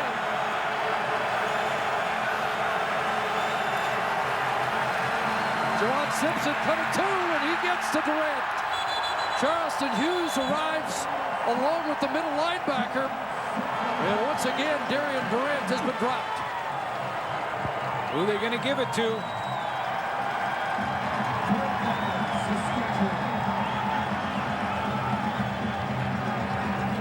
Juwan Simpson lines up right over Dominic McCart. Charleston Hughes is up to the top of your screen on Xavier Fulton, tries an inside move. Now it looks like Juwan Simpson got there. Or did Cordero Law steal one from the backside? He was in it as well. Simpson saying, "Oh, give me that one." So here's Chris Milo from 36 yards out. And Milo hits that one. And now it's a 1-point game with just under 2 minutes left in the 3rd quarter.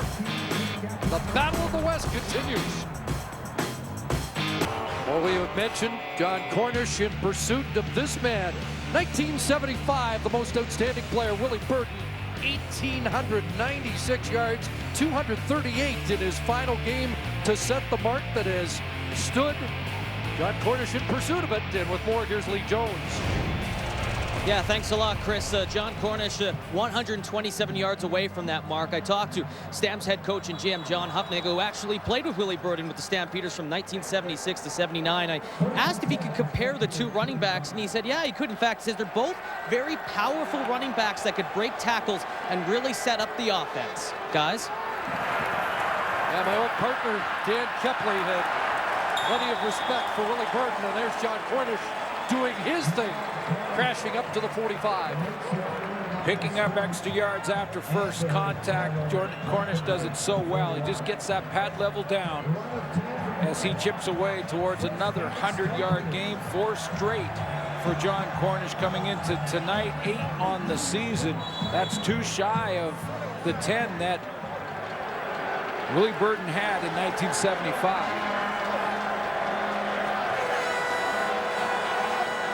First and 10, they fake the fly sweep, but Tate keeps, and Tate runs for first down up at midfield.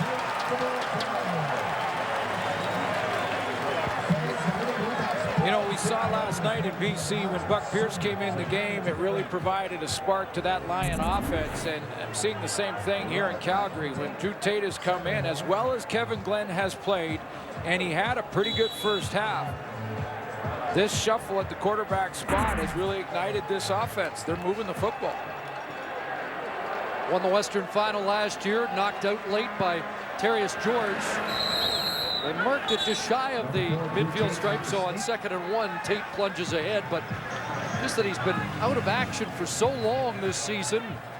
Calgary 13-3 with Kevin Glenn 9-2 in his 11 previous starts.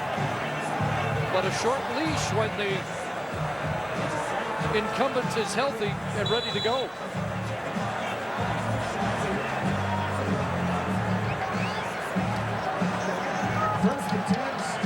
Too bad there's been nothing to talk about here. Final play for 3rd quarter in a 1-point game. Pitch again to Price. And good defensive stop there by the safety, Brackenridge.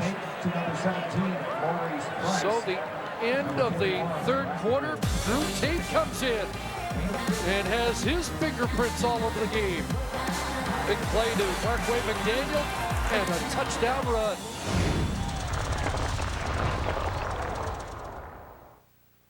And 1-point difference after 3 quarters, bigger difference on the stats board. Well, Calgary Stampeders offense started rolling a little bit better when Drew Tate entered the game, and that's just something that we continue to talk about. Very intriguing in this one, and also at the end of the previous play. When you talk about the 2 running backs, for John Cornish, 89 yards rushing, for Corey Sheets after 3 quarters, 27. It really is fascinating because you wonder now, does Tate earn another start? Is he the playoff starter? If they get to the Grey Cup, does he become the guy they have to protect? There's so many implications, even though we're very early in and he's just had 1 quarter of competitive play in a long time. You know, all good questions, Chris, and I would think for John Hufnagel, and I'm speculating a little here, that he wanted to see where Drew Tate is actually at. And if the last game of the regular season was a mean-nothing game in the standings, then he might not have got a good read on that. In this game, he will. Was a Calgary unnecessary roughness penalty, and that pass is incomplete on 2nd and 22. Try and pick that up for you. But the punt team comes on for the Stampeders. John Hufnagel can now look at Drew Tate in a very, very important game to see if he's ready to possibly regain that starter role. I'll tell you what, tough situation for Kevin Glenn, who was 9-2 on the season for Calgary and put together a pretty good first half, to watch 3rd quarter from the sideline. So here's Rob Maver. But scooped up by Sanders, who had to field a tough bounce and gets dropped at the 21-yard line. Justin Phillips with the special teams tackle. Weston Dressler can be a deep threat for Darian Durant now, but Chris Getzlaff has been that guy. 2nd 1,000-yard season, as we mentioned. Now he's on the bench. Now who can Darian Durant look to as a second option for those intermediate to deeper routes? It's going to have to be Tosh Smith outside, but that's a different dynamic when you're throwing to the wideout on a deep go, or a slot back that can run multiple routes from inside. Under 200 yards passing in each of the last 2 starts for Durant. 144 as we start the 4th, and heat on again, and down he goes again. And Hughes again. Johnson was there with them, but it was Charleston Hughes coming around the edge that caused the problems, and this wasn't a tight end set. This was Xavier Fulton at tackle. Well, no, he's going to step down on Johnson, and it's a one-on-one with Corey Sheets and Hughes. Are they going to give that to Johnson or Hughes? They might have to negotiate on that one afterwards. Would be the second for Micah Johnson, but most importantly, the 6th for Calgary. Second down and the slant to Smith, who takes a big hit but holds on. Up at the 25-yard line, it'll be 3rd down. But the Saskatchewan Roughriders are going to have to look at a different way, possibly again back to Dan Clark as a tight end to block Charleston Hughes. I don't think there's any way that Corey Chamberlain can rely on Corey Sheets to try and hold off one of the premier, if not the best pass rusher in the Canadian Football League. That's just not a fair matchup.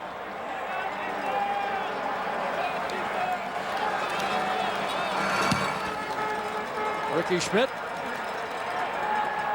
Larry Taylor. And Taylor in trouble, loses yards. Back at the 38, the 47-yard punt by Schmidt.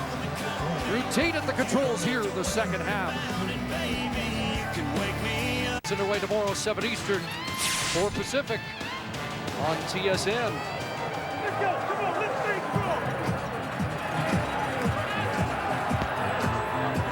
Roughriders must win to keep their hopes alive of finishing first. Drew Tate trying to grab first place and the #1 job in Calgary at the same time.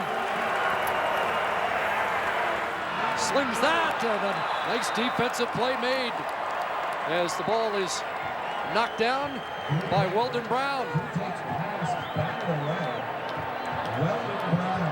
Second week back for Weldon Brown.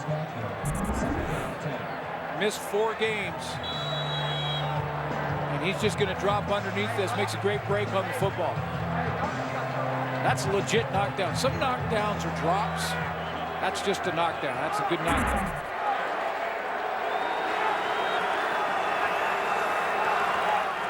Second and 10. 4-man rush. Tate to Fuller. And Fuller gets away. Got a first down and more. Jeff Fuller finally dropped at the 42-yard line of Saskatchewan.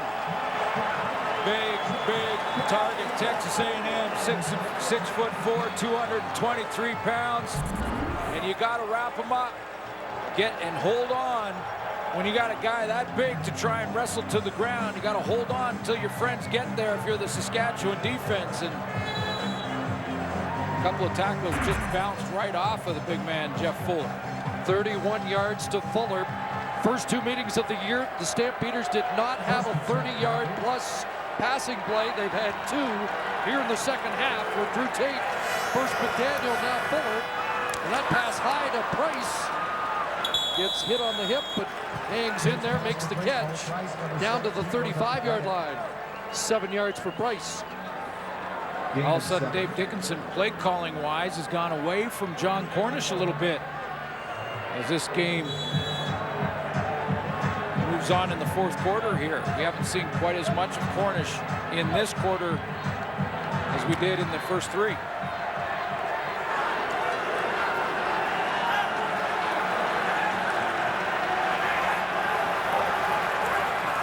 Play action fake by Tate. He'll swing it out, and Arthur unable to make the catch. And it will be 3rd and 3. Drive stalls, and Rennie Paredes will come on. It's going to be 3rd down, Calgary. Jabbar Arthur pushes out to the flat. Off his fingertips, looked like he was trying to fade away to make the corner quick. But even if he just catches it and falls forward, he has the first down, and that's the reaction of his quarterback. So Rennie Paredes has hit 2 for 2, 51 of 54. And now, without a miss for the rest of the year, he'll set the new CFL record. And he has another. His average over 94%. Paul McCallum was at 93.3 in his record-setting performance. Well, it's been quite a performance over 2 years. That's flirting with perfection. 92 of his last 98 over 2 seasons. He's over 200 points on the year. The third Calgary Stampeder ever to hit that mark, joining Mark McLaughlin and Sandro DeAngelis. But right now, 94.5% on the season. 4-point lead, and Corey Sheets with nowhere to go. Cordero Law is there, Junior Turner. Law and Hughes have been too tough to handle tonight. Cordero Law missed last week and must have fresh legs because of it. It was more of a maintenance issue than anything else. He was just a little banged up in a lot of different areas. So John Huffnagel gave him the week off, and he's been getting off the ball in a big way, in a hurry here. 2nd and 10. Durant flushed, and he may take off. Durant Simpson trying to angle him out. A move there, and Durant lunging forward. He'll be about a yard short of the first down. Corey Chamberlain, decision time. Darian's run a little bit more in the last few weeks. Last 3 games, 98 yards, 5 times over 30 on the season. Didn't take long to decide to put the punt team out there. 3rd and maybe a bit more than a yard.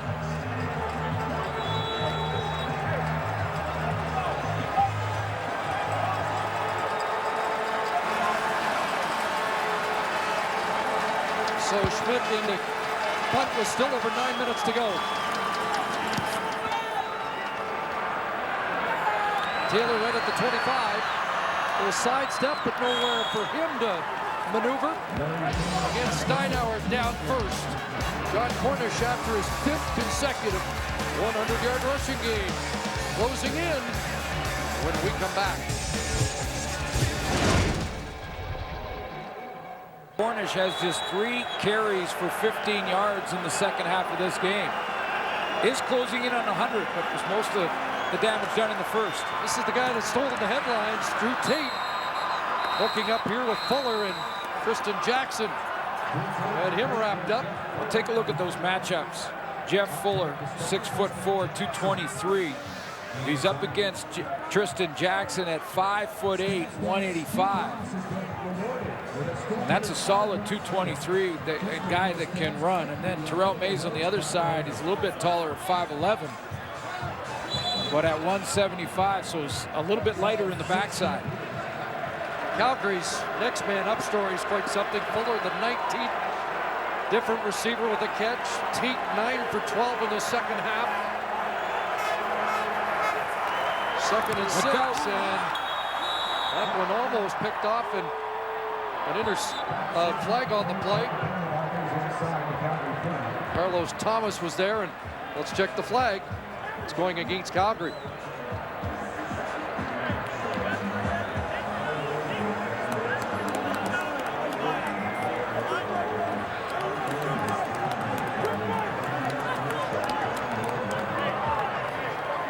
Illegal formation, no end, Calgary. That penalty's declined. 3rd down. One of those receivers had to be on the line of scrimmage, and they are all moving towards the line. That's the illegal formation, and watch how close Carlos Thomas was to an interception here. He jumps the route, has a shot at it. Intended for Anthony Parker. Maver boots it away, and that's a beauty. He has had an amazing year, Rob Maver. Back inside the 20, but a good return by Sanders, who skips out beyond the 30-yard line. That's a 57-yard boot by the Guelph University product. Well, it's big, and because he kicked it to the wide side of the field, he had to put a lot on it, so it forced Jock Sanders to hustle over there and just to recover it. So when you kick it to the wide side, you can open up a lot of field for your cover team to go after it. It has to be hard and long. Last time they played, Rob Maver stuck them inside the 10 3 times, tied for the lead in that department on the year. Darian Durant down by 4. First down at the Roughrider 32 without Chris Getzlaff. Wide side, it reaches Dressler. He's got the catch near a first down. Tossed down by Darius Brooks. Nearly 10 yards. The tackle. Getzlaff out. Darian Durant's got to start to lock in a little bit more to Weston Dressler. And so he can win his one-on-one battles. Darius Brooks took a little step to try and cut underneath this, then had to redirect. So Dressler over 1,000 on the season. 5th time for him. 2nd and short. Here's Sheets. Kicking it outside, and he'll get pulled out of bounds, but has a first down. Well, we've seen many big second halves for Corey Sheets this season. Does he have a big 7 minutes left for the Roughriders?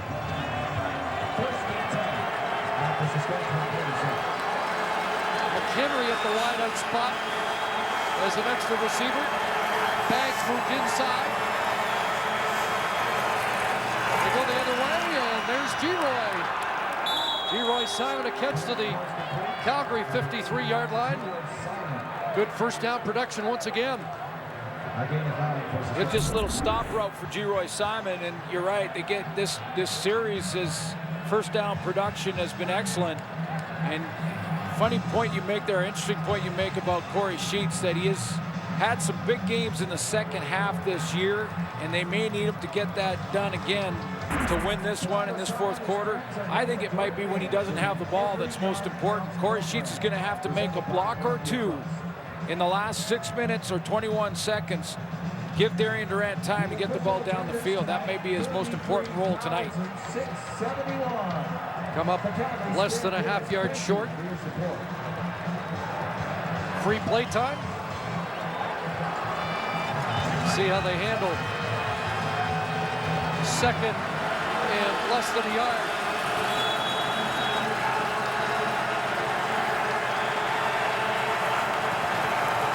Stay with Sheets.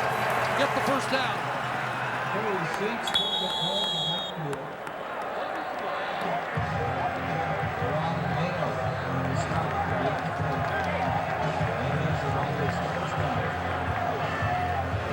Roughriders will finish at home next week against the Edmonton Eskimos. Calgary's in BC to close out their regular season.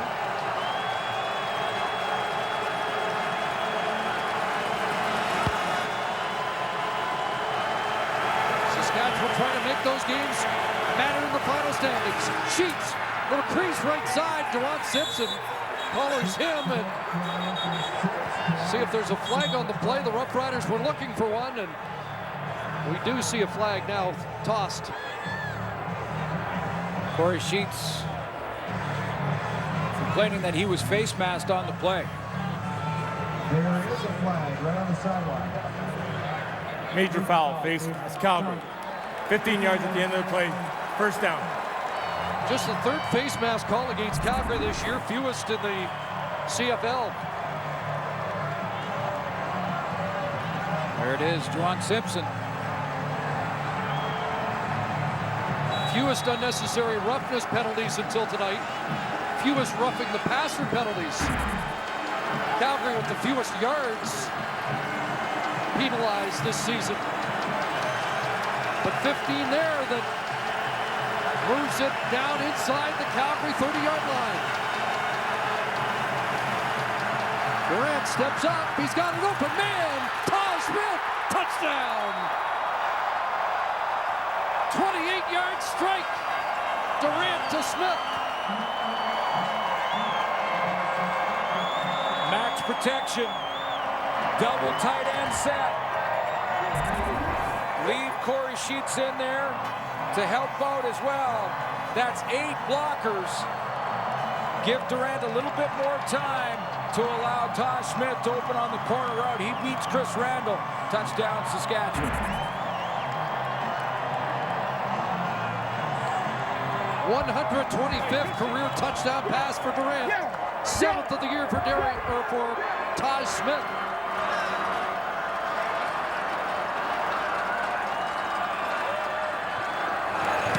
And the Roughriders lead by 3.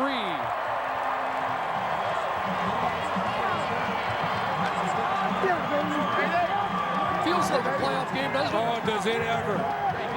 When you consider you max protect, the downside is go ahead and run it, guys. The downside of max protection is only 3 receivers in the routes. 1, 2, 3 for Saskatchewan. The upside is you should have enough time to allow a guy to go ahead, make a move in a one-on-one. That's Tosh Smith. Get down the field on the deep corner route. That protection, you bring 8 guys in, double tight ends here and here, Dan Clark, and then Corey Sheets as well to protect. Darian Durant can step up in that protection, let it go. Justin Phillips gets there a little late, but it's too late. 6 plays, 78 yards in under 3 minutes. Yeah, stuff like that. Possession stuff. Protection stuff. If he gets time. Schmidt with a boot inside the 10. Taylor dropped at the 30-yard line. As you mentioned, made by Kevin Regimbald. As you mentioned, Chris, 31st touchdown throw for Darian Durant as he moves up that list, now tied with Kent Austin. And it's Austin with the record. 92 had 35. Hamilton Tiger Cat head coach, general manager. Pretty good year in 91 as well. League leader with 31. And now 4.5 minutes to go. 3-point Saskatchewan lead. John Cornish tries to cut back. John Chick says no dice. Boy, the defensive linemen on both sides of the football have shone tonight.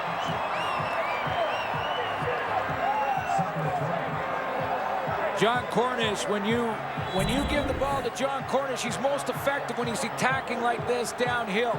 If John Cornish goes in this direction, now it plays into the hands of the defense, and John Chick's just going to string this one out with his shoulder pads turned to the sideline. That plays into the hands of the defense. Big play for Drew Tate now, 2nd and long, looking for Fuller, and it's flags fly. Knocked down, and the flag flies as Terrell Mays was making the play against Fuller, and now another flag comes down, and more flags fly, and McMahon Stadium littered with orange now. Terrell Mays had his trail hand on the back of Fuller. Before the game tonight, Tom Higgins, the head of officiating, is here in Calgary, and I went over this again with him, that the trail hand on a defensive back is okay. Forward pass interference, Saskatchewan, number 20. That penalty will be applied at the spot of the foul. Objectional conduct. Saskatchewan bench. 10 yards attached to that. First down. And a lack of composure on the bench, but let's take a look at the PI again, because Terrell Mays does have his hands on the back of Fuller here as he breaks on the out. Now watch as Mays comes in. Now if he turns Fuller at all, turns his shoulders, turns his body, then the flag will come out. You're allowed to have the hand on the back as long as you don't turn the receiver. I think he looked like he turned it. Went through him, and that turned his shoulders. Yep. Becomes a 28-yard play. After being 2nd and long, draw, Cornish pounds it down to the 45. And inside the 45. That's where John Cornish is most effective. Off tackle, downhill. Cutback lanes.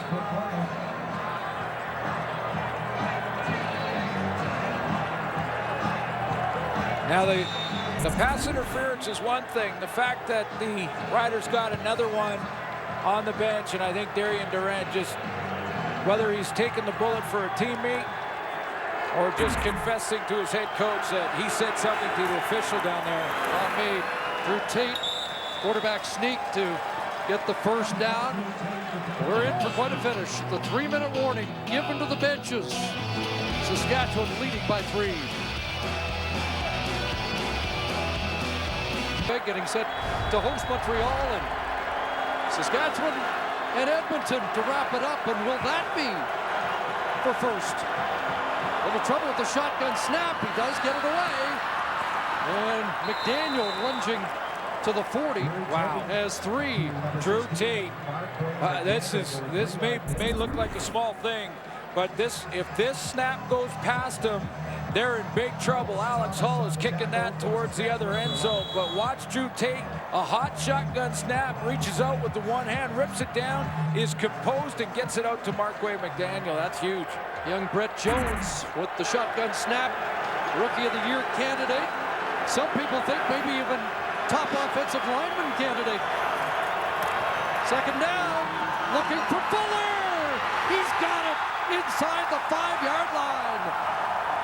Well, they said the newcomer would win some mismatches, and he's just come up with his biggest catch. Well, go ahead and put this play in the playbook and keep it there. If 31 is double covered, don't worry about it. Throw it up to him anyway. He's got a great wingspan. Good hops in his vertical.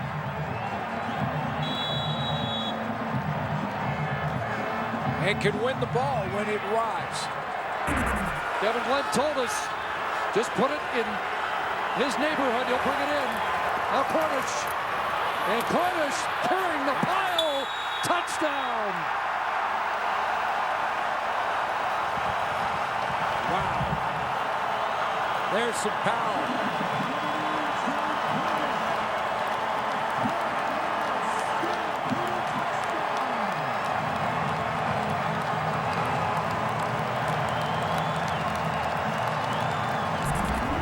Cornish hits pay dirt and 100 with the same power run.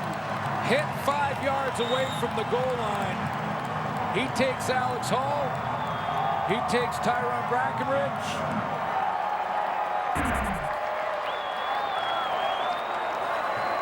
Would not be denied.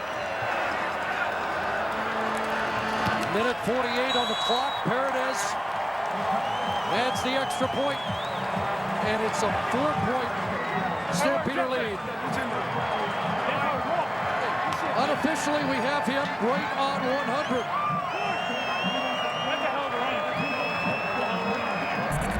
And a 7-play, 95-yard, penalty-aided drive. And when Drew Tate watched his teammate drive his legs and keep moving the pile until he got there, he celebrated for about a minute and a half. He was just jacked. Look at Drew Tate's celebration. We're a few weeks away from the Grey Cup, but that inspires when you watch a teammate battle. And he set it up with the big throw to Jeff Fuller.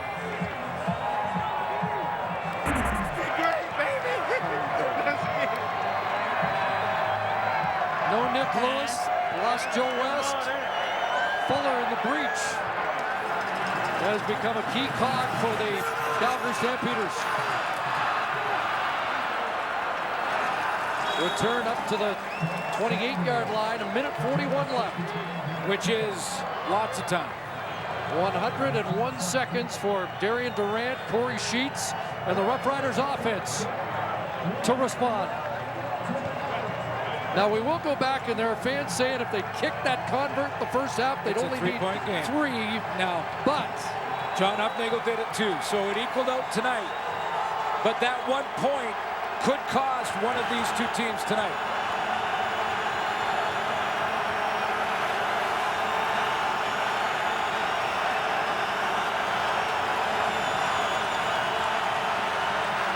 Pressure on, and Darren won't get it off.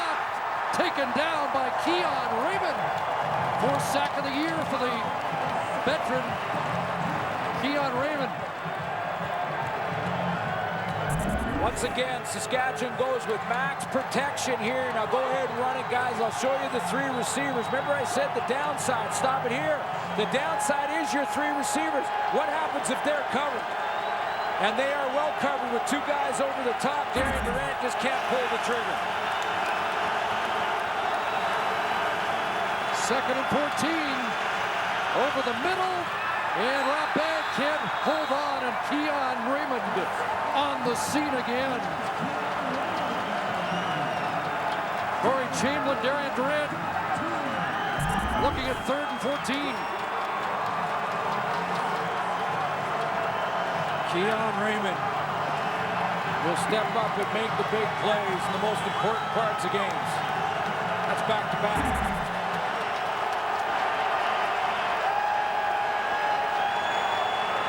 Been a long time since McMahon's been this loud. Game on the line.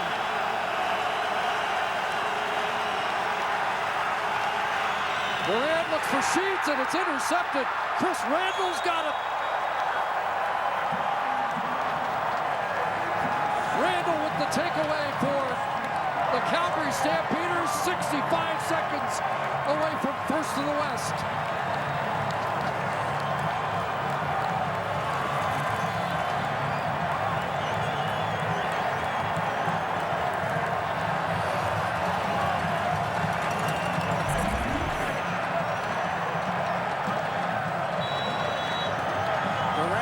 Try and float it in there to Corey Sheets, who was covered underneath by a Calgary Stampeder linebacker.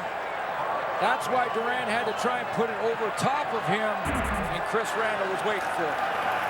Cornish straight ahead inside the 30. Chris Randall clinched the last home game against the BC Lions with a 65-yard pick six in the late stages, and it looks like he's iced this one, barring something unforeseen.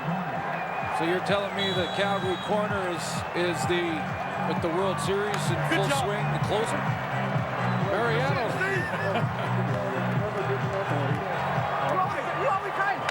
Well, if this is any indication to the playoff football that we're going to see,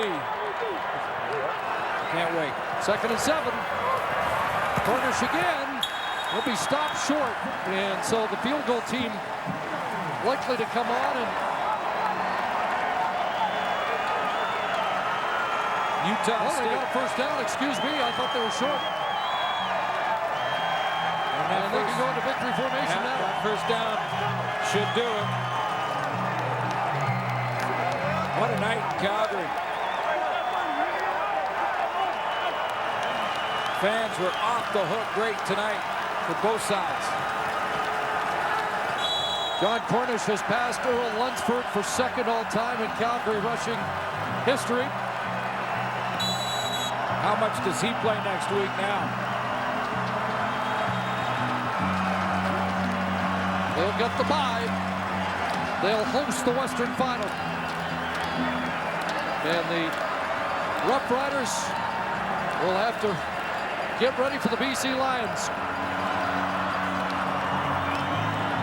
14th win for Calgary. They had 15-win seasons in 93, 94, 95. Most wins since then for these Stampeders. Who's your starting quarterback in playoff game one? I knew you were going to ask that. I think that'll be a question that John Hufnagel may get more than once over the next couple of weeks.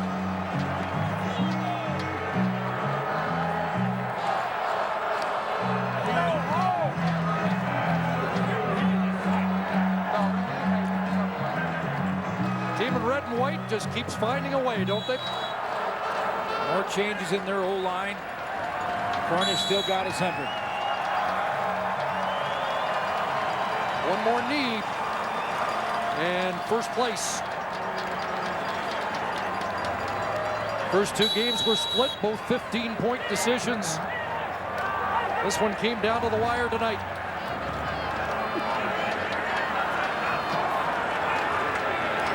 Talked about the big matchup coming in. Sheets versus Cornish. Cornish over 100. 41 for Sheets on the night. Bragging rights in first place tonight go to John Cornish and the Calgary Stampeders. They score last and win it 29-25 in a thriller.